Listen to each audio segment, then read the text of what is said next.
listening to PetLifeRadio.com. Animal Party is brought to you by Dog.com. For everything and anything dog, shop Dog.com today for all the top brands. Greenies, Frontline, Kong, Nylabone, Royal Canin, and more. Shop at Dog.com and use the promo code SADPARTY, SADPARTY, and get $15 off your order of $75 or more.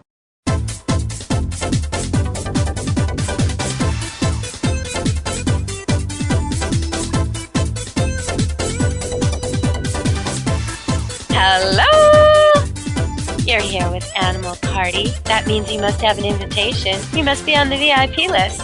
Well, bring your pets and come to the party, because today we have Darlene Arden here. And I've had her on the show before. You might remember we talked about small dogs with big hearts and how to understand your little dog, or the little dog you don't like that lives next door, how to understand it better so maybe it won't yap at you so much, and why indeed they yap. And she had so much insight into the little dog perspective and little dog world. It was a phenomenal book, my favorite book on little dogs. And so now we've got her back because she's written a book, similar vein, exposing and illuminating and educating. But this time, it's not about little dogs. This time, it's about the cat. So it's the complete cat's meow, everything you need to know about caring for your cat. And she'll be on coming up in a minute. I just wanted to say that there were two really good news stories that I saw coming out of Japan. I just wanted to let you know that in one, there was a man pictured holding a porpoise that's about 2 feet long, just tiny. If it was standing end to end, it would stand lower than his knee. And he's picking it up and holding it like a baby. And after the tsunami, this porpoise got stranded a few kilometers from the sea in this big rice paddy. And the people who were also stranded and also fleeing and also suffering noticed it and reported it. And to me, this is such a incredible, it says so much about those people that they would bother, and that the rescuers who normally deal with dogs and cats would try and do something. Now, they tried to encircle the porpoise, and it kept getting away from them, until one guy just waded in and picked it up, and it let him. And so then they rescued it and took it back to the ocean. All the aquariums are destroyed, so there was no other choice, but at least it's back in the ocean. And another happy story I saw from the tsunami was a woman pictured in blankets, huddled and cold, and really in a shelter where people have gathered who have nothing left. Most of them have lost people. And she kept saying into the camera, "I am so happy, in English, because she was standing there, and on a long leash next to her was her dog, her collie named May, who also got taken away. Their house was blown apart, and the two of them got taken out to sea, and somehow, miraculously, they were reunited." So a couple of nice animal stories from Japan, and just keeping my eyes on that part of the world and hoping for the best for everybody there. And now we're going to talk about cats with Darlene Arden. We're going to get inside the cat mind, the cat body, learn about how to really raise kittens and dispel some myths about cats. This book is different. So let's talk to Darlene about cats. Welcome to the show, Darlene. Thank you, Deb. It's so nice to be here again. Oh, it's great to have you. So I almost want to test you. I almost want to go, ack, ack, ack, and see if you can tell what I mean. Test your cat. Ack, ack, ack would be a hairball coming up. There you go. But what if I did it really, really fast? Clack, clack, clack, clack, clack, clack, clack, clack, clack. What would that be? Well, it depends. If it's really fast chattering, they see a bird or some of the prey outside. Oh, you are too good. You are too good. You speak cat. You know what? I recently, on my Facebook page, my Deborah Wolf Animal Expert Facebook page, I recently added to my skills, instead of just saying speaks English, I added cat, dog. I think you got to add cat. You speak cat. You do. You pass I speak cat, I speak dog. Yes, I didn't realize I could. That was a choice. I really should do that on Facebook. I just tried it, and it didn't refuse me. So, you know, what? Hey, I've spent years learning cat Great and dog. idea. Credit. I've said I speak English, American English, Canadian English, and British English. Oh, well, there you go. Big language skills. So multilingual. That's funny. Exactly, multilingual. I can speak English in any country. So, Darlene, you're here today not to talk about small dogs and not to talk about Rover, get off my leg, none of that. You're here today to talk about cats. Meow. So, what are we getting wrong about cats? I know part of this book is to shed some light on some some myths. And I know most people think it's quite difficult to train a cat, and they think all dogs ought to be trained, but cats, it's impossible. And we don't think that way, do we, Darlene? No, we don't, because cats are very intelligent, and I think they're doing the mental equivalent of sitting at home twiddling their thumbs because they're bored. It's not just enough to have toys for them, and you should have interactive toys because they want to play with you. But you should also be teaching them things. All the things you teach a dog, you can teach a cat, like sit, come, shake paw, wave. Shake paw, wave. All of that stuff is very easy for cats to learn, and they learn quite quickly. They can also learn quickly to play a little children's piano and jump through a hoop and do all kinds of really cute things. Now, the only caveat with teaching cats is that if you show them once that something can be done, they've got it. Right, don't bore them. So, feed the cat in the middle of the night, you're going to do that every night. If your cat learns to open up the cabinet doors in the kitchen, lots of luck. You're going to have to buy those baby-proof locks for the cat because the cat's going to constantly do it. And you're going to be constantly closing drawers and doors and, looking This is what I have to tell. This is what I have to tell the standard poodle buyers. I have to explain to them that your dog is going to be able to open everything. So if it does it once, don't reward it and don't laugh because you don't want a dog that can open everything. No, they're reinforcing. I remember a standard poodle puppy who was still quite young. I was visiting someone, and the puppy didn't want me to leave, but finally walked me to the door, sat up on his hind legs, and put his paw on the doorknob. He was going to open the door for me. Yeah, no. My raspberry, my standard poodle, when she knows the kids are coming in, she opens the door. She sees us coming through the door. I went through the gate. We close the gate every time because we know she's going to do this. And I mean, I could deadbolt it. I could deadbolt it with a key if I didn't want her to do this. But she opens the door to greet the kids every day after school. It's pretty funny. That's adorable. That's really cute. And as long as you have safety measures in place, it's fine. It's great. The kids must love it. Well, from the other side, it looks like there's a ghost. The doorknob turns, and then the doorknob opens. And then this dog goes haunted house. That's very funny. So, okay, well, let's get back to cats. So, cats, you think, and I think your book talks about this, you think they're easier to train than dogs? Is that right? Oh, absolutely. I trained my cat without even really trying, not the way I would have with a dog. I taught her to weave and to spin just while I was playing with her. And it was easy. She had fun. I had fun. To this day, she'll still do some of those things that I just did just for the fun of it. And I didn't have time when I brought her home to do a lot of training. And so when you see something, so when people see something cute that they like, assign a word to it and reward it. And that's all it is, right? That's it. It's so simple. That's it. You can either use a clicker or my cat is basically motivated by affection. I tell people she's me motivated. She doesn't care about anything but pleasing me. Oh, that's like a retriever. You got a retriever cat. That's nice. Oh, in fact, she used to love to play fetch until my mother died, and then she stopped playing. Aww. And she still plays other games and loves interactive toys.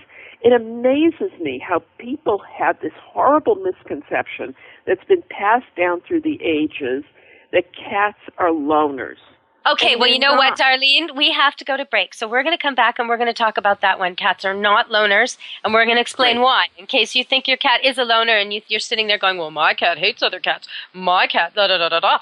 Okay, well, we're going to explain why that's not true when we come back after the break. So hang in there to Animal Party. You're partying with Darlene Arden and Deborah Wolf here at Animal Party at Pet Life Radio.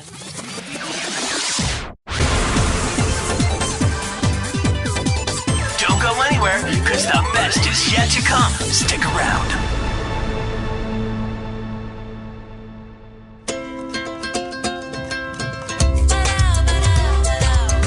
At Petco, we really love pets. There isn't anything we won't do to make sure they're getting the best products and the best care. So when you ask us a question like, so how do you feel about cat condos? We can say from experience, feels like home. for her. Enter the code PARTY10, PARTY, the number 10, and get 10% off any order. No minimum at petco.com. FTD's network of over 40,000 florists around the world have been creating beautiful handcrafted arrangements for 100 years. Each arrangement is delivered the same day and backed by FTD's 7-day satisfaction guarantee. For a century, people have trusted their most important occasions to the flower experts at FTD. Since Pet Life Radio is all about puppy dogs and flowers, our listeners, that's you, can get a 20% discount on your order. Just go to fleurop.com and use the code LUCKIES20 at checkout. FLEUROP.com. Code word LUCKYS and the number 20. How would you like your business to reach out and invite in our audience? We have a brand new trademark concept called Info Seeds. Info Seeds are short 20-second seeds of information about your place of business, practice, or service. We only have a limited number of slots left. For more information, visit PetLifeRadio.com. Click on sponsorship information. There you can listen to a sample of Info Seed or email us at PetLifeRadio.com. Remember, only a limited number of opportunities are available. Hi, I'm Angelina. Join me for some great training tips to live a happy, healthy, peaceful life together with your best friend. And by the way, they're not the only ones that learn something new. Join me for Teacher's Pet on Pet Life Radio.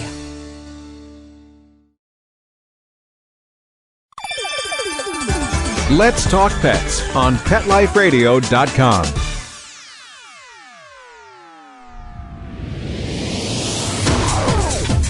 You're inside the VIP room with the hottest party in town. Back to the party. Let's go. Hello! We're back at the party, Animal Party. Welcome back to the party. You think your cat's a loner? Well, Darlene Arden's here to tell you that's not true. You're wrong. Okay, Darlene, let him have it. Okay, here's the deal. Cats are solitary hunters, but they're not solitary creatures. They would much rather, if they're with other cats, that's their clouder. A group of cats is a clouder, not chowder. I'm from New England. Clouder, C-L-O-W-D-E-R. What about colony? Aren't they also called a colony?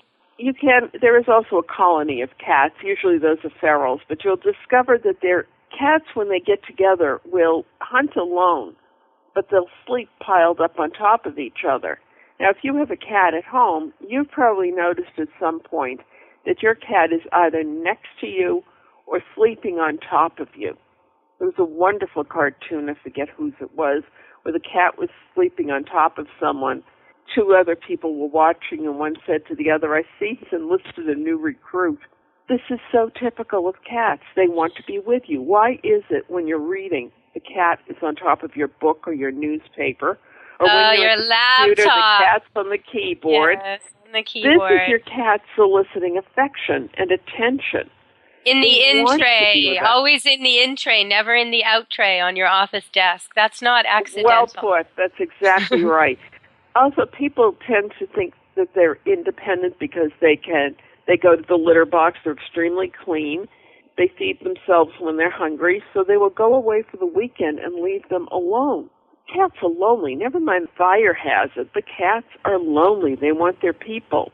Well, what if there's two cats? What if the people are saying, well, yeah, but I have two cats? Are they less lonely then? They're less lonely, but they still want their people. Okay. They want the attention. So if you're going away, you should have a cat.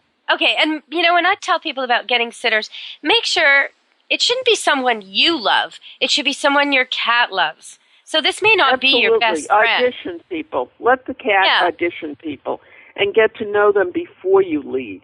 Because cats don't like change very much. Yes, you can board a cat, but they're much happier at home. Well, and the other thing about it is that if it's your best friend or your sister or your next door neighbor, but they hate cats or they're allergic to cats or they think this is the biggest pain in the butt and you've already asked them too many favors, this is not very good for your cat. Your cat would prefer you pick, the babysitter you only have once in a while who adores your cat, who goes all baby talking when she sees him, and he comes out to her and she brushes him pick that person. Pick someone your cat would pick. Exactly. Audition your pet sitters. I mean, if your cat loves your neighbor and you can exchange favors, that's great. But if the cat isn't happy, nobody's going to be happy. And you really can't trust that that person is going to do everything you want them to do while you're away. You also need somebody who's going to be responsible enough that if, heaven forbid, your cat gets sick, they're going to run them to the veterinarian, and this is something you need to have set in place. Anybody can have an emergency at any time. What if, God forbid, your house catches fire while you're away and your cat's alone? Your cat's dead. Yes, you can have one of those signs, and you should, on the window to say that there's a pet inside. But if someone is there, they can get the cat out.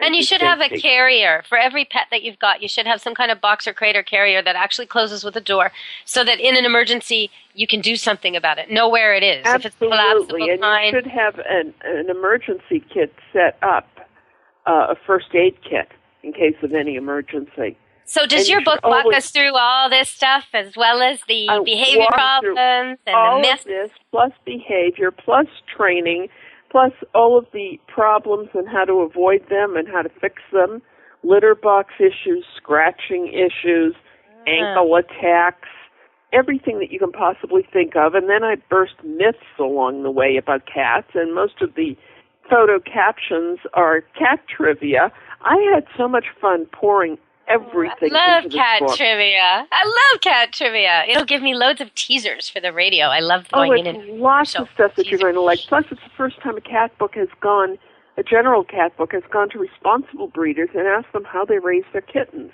Well, that's something, because most people don't even think about it. They just provide food, water, and litter, and they let their cats grow up without interacting with them at all, without really appreciating how much fun it can be to have a kitten. So when we come back, we're going to have to go to break again, but when we come back, I'm going to ask you, well, first I'm going to ask you, let's see, some of these problems you deal with in the book. We'll get to the most interesting ones. And I also want to ask you about hugging, because I think people hug animals, especially animals they don't know, way too much. And then they think, oh, the cat's aloof. The cat wants to be a loner because it wouldn't let me hug it. Okay, I'm going to talk to you about that. And I'm also going to ask you, I've got 2 emails for you. One from someone, and I hate to tell you this, but they signed their email Farty Cat. So you can guess what it's about. And the other is about someone who's moving, and they've got senior cats. And so I'm hoping you're covering senior cats in this book. We'll be back after the break to find out. Okay, everybody, stay tuned to the party. We'll be talking about the Farty Cat next. Don't leave this party before it's over, because the best is yet to come. Only losers leave the party early anyway. Party on. Back in a few. Love your pets but wish their medications were a lot less expensive? They are at 1-800-PET-MEDS. You'll not only save on flea and heartworm medications, but on prescriptions for arthritis, incontinence, thyroid, and more. And you get fast service, free shipping, and a 100% satisfaction guarantee. Plus, our licensed pharmacists ensure accuracy, monitor drug interaction, and more. See why over 5 million people have trusted their pet's health to 1-800-PET-MEDS, America's largest pet pharmacy. Call now or order online. Go to petmeds.com/party, PARTY, to get 10% off any order and free shipping on orders of $39 or more. There's a movement afoot, ShoeBuy.com. Join the millions of people who shop ShoeBuy.com's over 400 brands and 500,000 products.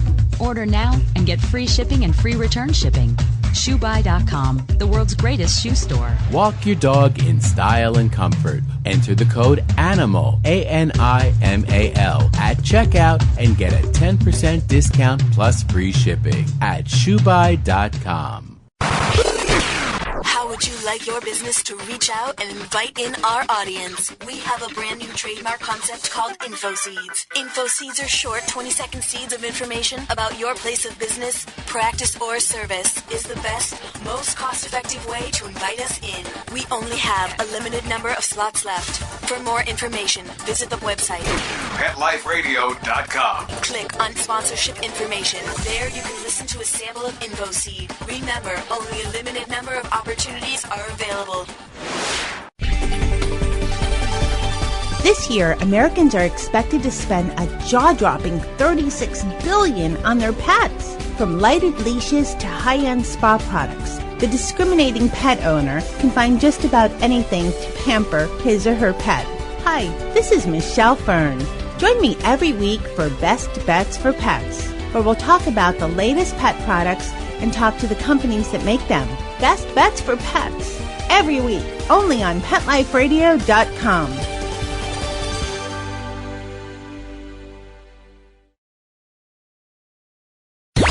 Let's talk pets Let's talk pets on Pet Life Radio. Pet Life Radio. PetLifeRadio.com. You're inside the VIP room With the hottest party in town. Back to the party. Let's go. Hello! Welcome back to Animal Party with Deb Wolf and Darlene Arden. And we're talking about her new book, The Complete Cat's Meow. Meow! And it's covering everything. Behavior problems, basics about raising a kitten and cats, myths dispelled. And let's tackle one of them right now. Okay, I see this all the time. I see people running into a home, seeing a cat, calling it, running over to it, and trying to hug it. And for a cat, that's just rude and aggressive and uncomfortable, awkward. It's a social faux pas, wouldn't you say? What's going on? What does a cat think when you try to hug it? Oh, the cat thinks you're trying to capture it. I mean, it's just feeling smothered and captured and not captivated at all, but thoroughly annoyed at you for being so rude and so impolite and trapping it. They don't like that. What cats really like is to make the first approach. In cat language, that's polite. So that's why the person who doesn't like cats is the one who ends up with all the cats all over them in a house. It's not the cat has a warped sense of humor. It's that the cat says there's somebody who has manners. Right. So if you want to greet a cat properly, put your forefinger out and down and let the cat come over and sniff, because cats greet each other nose to nose. Since we're not going to stick our nose down there for the cat to, well, I'm not. I don't know about you, but I'm not crawling around the floor doing that. They understand the finger out as a welcoming gesture. Here, you can see what I'm about. Cats are so wonderful and so affectionate. It's on their terms. They will decide when they want to approach you. You won't decide. So don't pay attention. Look away. When the cat comes over, you can put your hand down, put your finger out, let them sniff. You'll have the cat in your lap before you know it. But it's not going to be as rapid as it would be with the dog who comes up and says, "Hi, I don't know you. You want to pet me?" Well, the dog's also doing a surveillance check when he does that. He's like, who is this new person? Does this person have good intent? What does this person smell like? Does this person smell like fear, anger, alcohol? I mean, the dog's doing a whole security check. Exactly. That's different. And that's what the cat is there for. He's basically there to be your guardian. The dog, you mean, yes. As a sentry. The dog is there as a sentry. The cat is there. The cat can be a pretty darn good sentry, and they can also tell you if the house is on fire. Plenty of cats have done that. But there's one recently that saved a family on Vancouver Island from a house fire. So it happens. People don't believe it, but it happens. Cats can care enough to actually put themselves in danger and to try hard enough to wake a whole family to get them out of danger when the house is on fire and the cat could easily escape. So that happens. I know people think cats just don't care, but very loving. Yeah, cats adore their families. So in this book, you go through a lot of the problems people face. Can you give us an idea? So people listening, if they've got a cat problem, they think, oh yeah, well, that's just my cat. He's the kind of cat who scratches. He's the kind of cat who, and they've got their problem and they think they're stuck with it. What are you going to tackle? With it, and they don't have to remove the cat from the house. Very simple things. Most people worry about litter box issues, and the first thing they do is send the cat to the shelter. Litter box issues are very easy to resolve for the most part. Some take a little bit longer, but most of them are quite quickly resolved. The first thing you have to do when you think you have a problem is take your cat to the veterinarian to make sure there isn't an underlying health problem. Once the cat has, because it could be a urinary tract infection. Yeah, you're almost hoping for that, though. In a way, you're almost hoping for that, because if it is an underlying health problem, you get the pills, the bladder infection's gone, and bingo, presto, you don't waste a lot of time and effort trying to solve a psychological problem that really actually was a bladder infection. So, done. That's good. The most but if common it isn't... thing, no, if it isn't, and I, as a behavior consultant, I have people coming to me and saying they have a horrible time with their cats using the litter box. Oh, really? Well, the first thing I do is send them for the health check, and if the cat's healthy, then we start to go over how their house is set up.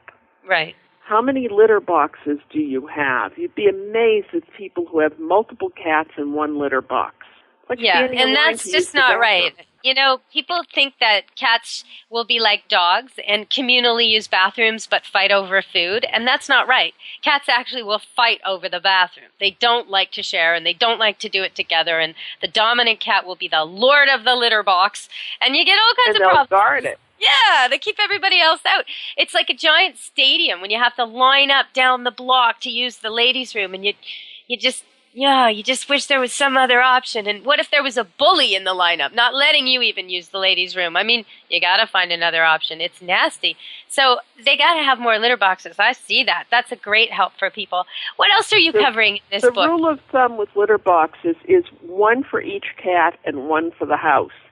And if you have multiple cats, be sure your litter boxes are uncovered, because if another cat comes along to use that litter box, the cat that's already in there needs an escape route, and he can't jump out of a covered box. He's kind of trapped in there. He has to be able to go out the other side. And don't put all your litter boxes together. Spread them out in different areas. Don't feed your cat near the litter box. Nobody wants to eat in the bathroom. So food and water should be kept separate. Well, the other thing people do is they put them in noisy places, like beside the furnace or the dryer, and then if the cat gets freaked out once, you may not want to go back there. So you got to think about Absolutely. Or if the cat has been straining in the litter box and has a health problem, he may decide to associate the litter box with that. Also, cats are fastidious. They need a clean litter box, but be prepared to scoop once or twice a day. That's if you have one cat. If you have more than one cat, you got to scoop more than that, really. Oh, a lot more than that. But you have to do it. Nobody wants to use a dirty bathroom. It's like having to go, and there's no place but the gas station with the filthy restroom. You don't want to go in there. Yeah, exactly. Okay, so we've got another email here. Now, this is the Farty cat email. What she says is her cat is a calico female. Doesn't say the name. Let's call it Callie. So Callie likes to sit high up, perch really high up on things like the bookcase, and then contort herself, almost like yoga positions. It's a very long email, so I'm paraphrasing. So she can lick herself, and it's quite a display. It's rude. It's very graphic. She contorts herself so she can get at all her parts, and then she licks and licks and licks and licks and licks, and simultaneously is gassy. So they want to know, they've taken her to the vet, there's nothing wrong with her, she's had all her shots, everything's good, she doesn't have worms or anything like that, but she does this a couple times a day. When the lady's working in her office, the cat goes up to the high perch and just yoga farts away, and they want to know, First of all, that position she's in, they all do, because they clean themselves. They're fastidiously clean about that as well.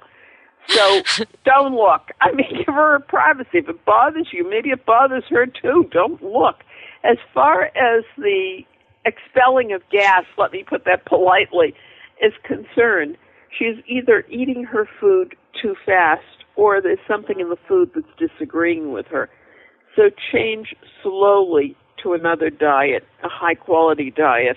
See, because for me, I have a lot of cats, and I don't recall, I mean, maybe once or twice in all these years that I've heard a cat pass wind. Like, it's really not, maybe when they're in the litter box you hear it. But I rarely, this is odd to me. This is not nice yoga. It does happen. I mean, I've been around cats who've done it, and it's not exactly pleasant. It will clear a room. She says it's loud. She says it's really loud, prolonged, sort of like a balloon being let out, over and over and over again. And it can go for over a half hour, she says. I mean, this is not good. This is a party that's cat. That's really a problem. I'm sorry. I mean, I've never heard one do that. And so she should change the food, maybe. Over for entertainment. No, I think she should look at changing the food. So let's give her that advice, that probably there's something going on with the food. There's something going on with the food, with the diet. There's something in that diet that the cat is allergic to or is setting off gas. And, I mean, everybody finds something in their food that they can't tolerate. Well, that's true of the cat, too. So I think she needs to look at that diet, talk with the veterinarian about it, and see what the likely culprit is, and then find a diet that doesn't have that and slowly change the cat from what she's eating now that's causing the problem to a new diet that will be, well, I don't think they'll market it as a fart-free diet, but I think they should. But they should. I mean, it would pretty much tell the story right there. Yeah, they'd sell out. But that's a dietary problem. Okay, now counter surfing. Cats who jump up on the counter. I know you don't want to spraying them with spray bottles of water, but most people, that's what they think you have to do. And then there's the other people, the people I see, who kiss and cuddle and say, no, kitty, get off the counter. Mwah, mwah, mwah, mwah, mwah. And, okay, the cat just comes up again. Now, I'm kind of caught in a bind here. They're reinforcing the cat for doing the wrong thing. So what's the right way? What's the right way to get your cats off the counter? If they're coming up there for attention or to check out what's up there or rudeness, if you perhaps leave the milk container for a moment as you're pouring cream for coffee or something, bam, they're up there to check that out, in there with it on their whiskers, like, rude. What do? What you do is you train them to come to you off. Use the word off. And you reward them for getting off the counter, not kiss them while they're on the counter, because you're rewarding them for being where you don't want them to be. So you need to reward them for good behavior. And getting up on the counters is not considered good behavior. Some people don't mind it, but my feeling is with countertop ranges, your cat can get burned. They put a paw in the wrong place. That's dangerous to the cat. So you want to train your cat to stay off the counters. Some people use double-sided tape because it's sticky. Other people use aluminum foil because they don't like the feel of it or the sound of it. It's slightly aversive. My feeling is you can do anything with training. Once you've started training your cat from day one and using clicker training, operant conditioning, or any reward-based behavior training, anything positive, the cat's naturally curious, and the younger it is, the more you're going to find it up the drape, swinging from the lampshade, tap dancing on top of your refrigerator. This is why some of us prefer to adopt older cats instead of kittens. My rule of thumb is if I'm too old to reproduce, I probably shouldn't have an infant of any species. But that's just my personal belief. So you'll find that even adapting an older cat to your house, it's new house, new rules. So that won't be difficult at all. It just takes time, patience, and consistency, and cats learn quickly. So if something's more interesting and better on the floor, they're there. I just want to know, before we get to our last email, Darlene, what behavioral problems does this book cover? Well, aside from litter box issues, which we've discussed, and marking territory and house soiling, which kind of goes along with it and yet doesn't, we have destructive scratching, ankle attacks, that's kitten stuff. Inter-cat aggression, the importance of interactive play, the baby myth, all of those things that drive people crazy, getting up on counters, scratching at inappropriate places, not just attacking your ankle, but attacking your furniture. All of these things are so common and so easily resolved, and it's the same few issues that I've just named that come up over and over again. And they can be resolved. I notice most of the time when I pick up a book about dogs or cats, I'm usually disappointed to see that there's nothing in there about when the cat's older, when the dog's older. It's all about puppies and kittens, and I know your book covers what to do with a kitten and what to really do with a kitten. But it strikes me that half the cat or dog's life is spent more like an older animal than a younger animal, and it's usually never covered. So we've got an email here. A lot of middle age with cats, and yes, I do cover senior cats, because those are our treasures. There are things that happen to seniors, and usually it's attributed to old age, and there may be a health problem going on. So I strongly urge owners to get a wellness checkup, take your cat to the veterinarian, and see what may be happening. It may be arthritis. It may be something else. Why isn't your cat getting up as well as he used to? Well, sure, it could be old age. There could be another something going on, and before you make that decision on your own, it's important to find out exactly what it could be. We have an email, Darlene, from some people with some senior cats, 2 senior cats, no problems at all, but they're about to move. And they want to know, how can they make moving easier on their older cats? All cats hate change. Okay. And the only ones who really tolerate it are show cats who are, awful conditioned all the time. To it. Or yeah, it's their norm. Their norm it's their norm. Also, there's some people who travel with their cats all the time because that's their lifestyle, and it's the norm for that cat. It doesn't mean the cat wouldn't be a lot happier in one home. So the best thing that you can do is start setting up your new home for your cat.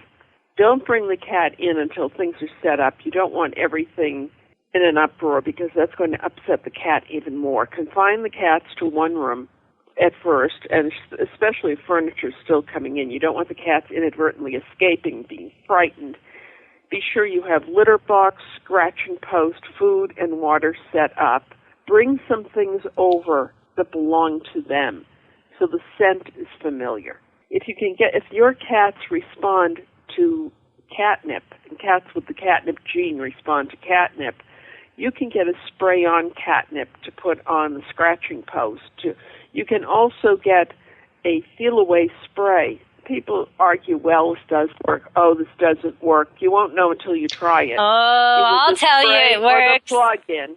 It works great. It works so well that I've had a couple accidents with this stuff that I'll tell you about in a second. But you go ahead and tell them about this stuff. Plug in this. It's a pheromone spray, and it calms the cat down. And this way, they'll be more settled. Be sure there's plenty of stuff around that smells like you and smells like the cats, things that are familiar. And give them some time to get used to their new space. And gradually, as things calm down, you can let them out to explore the house. But please, not while the furniture movers are there. It's going to be enough strange stuff without panicking the cat and having them dash out the door, and then you've got a real problem. Well, I want to talk about this pheromone stuff because it's kind of high-tech, and at the same time, it's really primitive. It's like about 20 years ago, they came out with this perfume women could wear that was like female pheromone. And it was said if you wore this, you'd attract men from all over the place. And I mean, I think it's probably dangerous. I don't know why any woman would want it because it would be indiscriminate and constant attraction of every male. But the pheromone diffuser they've got going now for cats is actually a sort of a happy, calm cat formula. And it's what a happy, calm cat smells like. And so when you stick it in your wall plug and it diffuses into the air, a human just smells something pleasant, minor. Most people wouldn't even notice it. I smell it. But it's pleasant. It's fresh. And what it does for the cats is it calms them right down. Whatever stress they're feeling, it just calms them down. Now, I've had a couple accidents with this stuff. The first time I bought it, I put it in upside down. And it was diffusing like crazy. And my cats, we figured it out because my cats were nuts. They were like on ecstasy. They were throwing themselves in our path to get love. They were licking each other, and they were in big groups of cats doing these collective grooming sessions. I mean, it was so funny. And the biggest thing was the way they were throwing themselves at us. And it was just like yeah. So we figured it out. We changed it around. And then about 2 weeks ago, maybe a week ago, I went to buy a refill for this thing. And I didn't check properly that the pet store had sold me one that, was intact and sealed and secure. I didn't check. I just put it in my bag. And it was open a little bit. So it leaked a little bit in my bag. Not very much. Got it home. I didn't think to return it. It was hardly anything. So I plug it in and I'm not worrying about it. And now I'm noticing everywhere I go. I've got this doggy purse with dogs all over it. And everywhere I go, cats that I don't even know are there. If I sit outside at a Starbucks and I put my purse down, there's a cat. Like they're just coming out of nowhere to sniff my bag. So it totally works. This stuff works. It really does. It's really... Well, the nice thing that they have that you can use even while you're moving your cats is that they now make a wipe with the pheromone in it so that you can wipe the inside of the carrier, and that will help a lot. And put in a familiar toy or two. Preferably a catnip toy if they respond to it, because you want to make them calm and mellow, and that doesn't just arouse, it also makes them happy, and you want them to be happy. You know, I know in your book it talks about how babies and cats are a great combination and there's nothing to fear and all those old wives' tales are just hooey. But I do have an email that I got almost a month ago, so I probably should be answering it. And I'm glad I've got you on the radio because I like to, when I get a cat question or a dog question, if I can, and there's another trainer on too, it's great to bounce it off and deal with it. Now this one, it's an 8 or 9-year-old cat, was rescued a few years ago before the people had children. Now the people have children, one that's almost as old as the cat and one that's quite young. And the youngest of the children does not do anything nasty to the cat. They tell me she loves cats and she's quite scared of this particular cat, so there's no interaction with her and this cat. But the cat will bully her. It will block her path on the stairs, and if she tries to get by, it'll scratch her and actually leave marks on it, on the little girl. So they want to know what they should do. They've never had a problem with a cat hurting their children before, and it's getting, it's been going on a few months now. And normally they intervene and they put the cat in a room by itself, scold it, and then let it out later. But they don't know if that's the right thing to do. No, good things should happen for the cat when the child is present. It's a sibling rivalry. They have to remember that their first responsibility is to the child, to protect the child. They also have to protect the cat from the child. If this does not work, and I highly recommend trying this first, see if only rewarding the cat with something special and good that it gets at no other time except when that child is present. The cat should quickly make the association, I better be nice to this thing because I'm getting something good when this two-legged sibling shows up. Could the child offer that? Could the child with the parent provide the treat? Could the child be the one to give the treat? If the child is old enough, yes. And basically, cats don't take things from your hand, so the child would just be putting it down for the cat. Okay. And that's an excellent idea, definitely, as long as it's safely done. The parents need to supervise 24/7 because this is yes, already and the timing escalating. is key. It can't be that the cat does something nasty to the child or intimidates the child and then you give it the treat. It has to be, there's nothing going on negative at all. You get the cat's attention, the child gives the cat the treat with you standing there. It has to be rewarded for being nice, not for being a bully. So what do they do if they catch it being a bully? Well, like if the kid's trying to get up to the bathroom or come back downstairs and she calls and says, the cat won't let me by, and usually the grown-ups go move the cat and then the kid comes down. What else could they do instead of that? What they should do is that they need to teach the child not to be afraid of the cat because the cat is sensing this to begin with. And they need to get the child involved interactively with the cat in positive ways to retrain. As I said, it's sibling rivalry. Nothing good should ever happen with this child and this cat. Nothing should happen that isn't rewarded. If this is a bad behavior, cat doesn't get a reward. If it's a good behavior, cat gets a reward. And it should be a high value treat, something the cat gets at no other time, something the cat really likes. Now, when they catch the cat doing this, right, the kid's trying to come downstairs, until they've taught them to love each other, and there's a couple more moments where this happens, should they shake a can of pennies, or should they do something to show the cat that you can't intimidate children, you can't block their path, you can't lash out at them? No, that's going to make it worse. Anytime you do something aversive with an animal, what you do is make it worse. So should they just go upstairs, grab the child by the hand, and escort her down, and just ignore the cat completely? I would ignore the cat completely. Completely ignore bad behavior. Escort the child down so the cat sees that there is, the child has the protection and the positive reinforcement. The cat isn't getting it. You have not getting the attention. You don't want to escalate. Right, the cat's misbehaving, so the kid's getting extra attention. The cat isn't. But I think you're right. They've got to mend their relationship so they don't have this issue. So you think it's rivalry? Otherwise, they're going to have to rehome either the child or the cat. They're going to have a choice. Well, why do you think the cat didn't react to the first child? Why is the cat reacting to the baby? That's an excellent question. And since I'm not in the house to see it, I don't know what the baby was doing that the cat found aversive. Right, so it could have begun with the cat was getting more attention because it's the baby.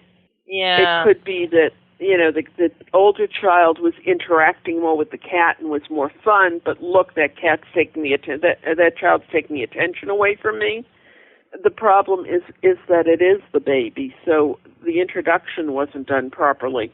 Well, I And don't they think, weren't- because there'd been no problem with the first child, I don't think they would have, I wouldn't have anticipated a problem with the second child if there was, like it sort of came out of the blue, I think, and it's only recent. The kid's 6 years old, and it's only started in the last year. So I think you're more on to maybe the child was trying to dress it up, trying to brush it. Maybe there was something. Exactly. And it doesn't have to be a bad thing. It could have been that it was playing dollies with it or something the cat just didn't think was quite, it was up Exactly. for. And if you're not supervising and you don't see, if you think this is cute, cat, the kid dressing up the cat, right. cat may not think it's so cute.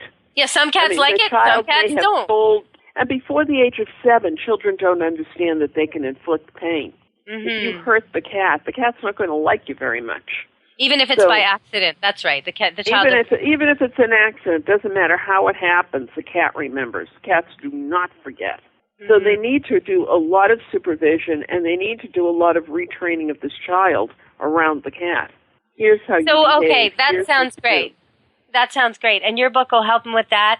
And where can they get it? I guess they can get it at Amazon and in bookstores. They Is it can get available it at any bookstore, at Amazon. In fact, it's in earlier. It was not supposed to be released until April 5th, but I understand it's shipping now. So people who pre-ordered are already getting their copies. Now, I had a piece put out recently, and I know Mark from Pet Life Radio wants me to brag about it a little bit because I did a full interview. Episode 30 on his show is a full interview with Charlie Crosby from Noah's Wish. And Noah's Wish, they're the people who go in when there's a hurricane or a flood or an earthquake, and they save the animals. When you can't get home because you're on the other side of a police banner and you're not allowed home, or you've been forced to evacuate and your pets are on the other side, they go in and take care of them. So I did an article on them, and it got published in AOL Paw Nation. You can look it up. It's called When Disaster Strikes. And if you want, go to episode 30 and you can hear the full interview. But it's connected me a lot by doing this with some of the social media. And I know, Darlene, you're very connected. So if people want to hear more about dogs and cats and training them and great quotes I notice you put on and amazing photographs you put on, where can they go to look for you? You've got Facebook going and Red Room. I have Facebook and Red Room and Twitter. And it's all under LinkedIn. Darlene Arden, is it? It's all under Darlene Arden. My fan page on Facebook is Darlene Arden Author. My Twitter handle is Pet Expert, PETXPERT. And basically they can find me anywhere. And I'm at theredroom.com, and then just look under authors, and we're all alphabetical, so it would be A for Arden. And W I for also Wolf. have If another you're, blog. wait a minute. While you're on Red Room, if you're looking through the index for A for Arden, don't forget to look for W for Wolf. That's W me. for Wolf, because Deb's there too. Absolutely. Come visit us. Well, Darlene's dragged me out of the dark ages and into the social media. It's Darlene that's motivated me to join Facebook and Twitter. So I'm Animal Deb on Twitter and Deborah Wolf Pet Expert on Facebook. And I'm trying to catch up with all this, but I do post puppy pics, including newborn puppy pictures and eagles and manatee, all kinds of wildlife photos I take personally, plus my favorites off the internet. So if you go to DeborahWolfOnline.com, you can see all of that, and you can subscribe for free and then get free radio and free blogs and newsletters and no advertising, nothing like that. Just pet stuff, just animal stuff. So, okay, so let's get back to this. You can get her book in stores now. You can find out all about understanding your cat better, solving your behavioral problems. You can learn about kittens, older cats. You can figure out everything you basically need to know. And so if you've got a cat that does something that bugs you and you figure, well, too bad, that's this cat. I'm resigned to having an aloof cat. I'm resigned to having a cat who hates visitors. I'm resigned to having a cat who won't use the litter box properly or who's a finicky eater or anything like that. This book's for you, right, Darlene? Absolutely. It's also for shelter volunteers and for fosters, because there's a great section on how breeders raise their cats properly. And so applying these same techniques, you can give any kitten a fabulous start in life to become a wonderful companion. Well, thank you very much, Darlene. Thank you. And people can also visit me at www.darlenearden.com. There you go. And okay, there's articles up there and all sorts of stuff. And my dog books are there, too. So if if you're canine-centered, then that may be the place you want to go look. All right. There's Well, also thank you cat very articles. much.